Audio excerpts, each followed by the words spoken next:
শাপলা স্মৃতি সংসদ এবং এটার যারা নিজামে আছেন আল্লামা মামুনুল হক, মাহফুজুল হক থেকে শুরু করে আসাতিজায়ে কেরাম, ওলামায়ে কেরাম, আজকে নাম দেওয়া হয়েছে শাপলা স্মৃতি সংসদ। আমি মনে করি শাপলা আজীবন আমাদের সামনে জীবন্ত, এটা স্মৃতি না, এটা আমাদের জন্য জীবন্ত। এবং জীবন্ত এটা শুধু আমরা বলি না, কোরআনে বলা হয়েছে ওয়ালা তাকুলু লিমান ইউকতালু ফি সাবিলিল্লাহি বাল আহইয়া, তারা হলো জীবন্ত।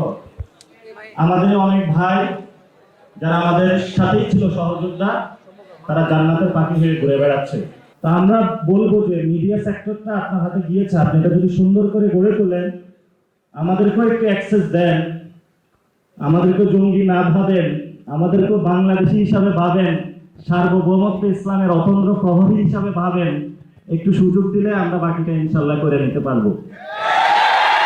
এই জন্য আমরা মনে করি শাপলা নামে একটি চ্যানেল আসা উচিত, যে চ্যানেলের মধ্য দিয়ে আগামীতে যেই কেউ যারা শাপলা কাহিনী ঘটিয়েছিল সেটা আমরা তথ্য অনুসন্ধান করে শাপলাদের পর্দার আড়ালের কি ঘটনা ঘটেছিল সেটা আমরা ইনশাআল্লাহ উন্মোচন করব। শেষ কথা যেটা বলবো, হেফাজতে ইসলামের সেই শাপলায় যারা এসেছিল, ম্যাসাকার চালানো হয়েছিল, দাবিগুলো কি আপনারা ভুলে গিয়েছিলেন? দাবিগুলো আমাদের এখনো বুকে আছে। কোথায় আছে?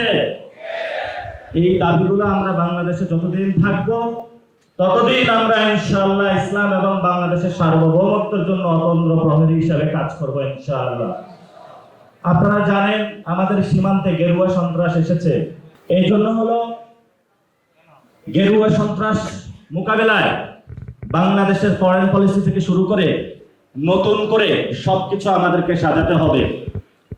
এই গেরুয়া সন্ত্রাসের শিকার মোদি যখন বাংলাদেশে এসেছিল, আপনারা সবাই রাজপথে নেমেছিলেন এবং অনেকে শহীদ হয়েছিলেন, জেলে গিয়েছিলেন, মনে নাই আপনাদের?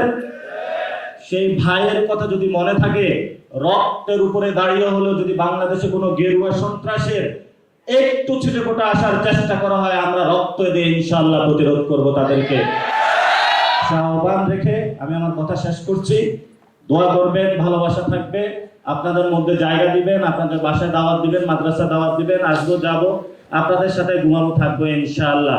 তবে গেরুয়া সন্ত্রাস বাংলাদেশে আমরা কায়েম হতে দেব না ইনশাআল্লাহ। আসসালামু আলাইকুম ওয়া রাহমাতুল্লাহি ওয়া বারাকাতুহু।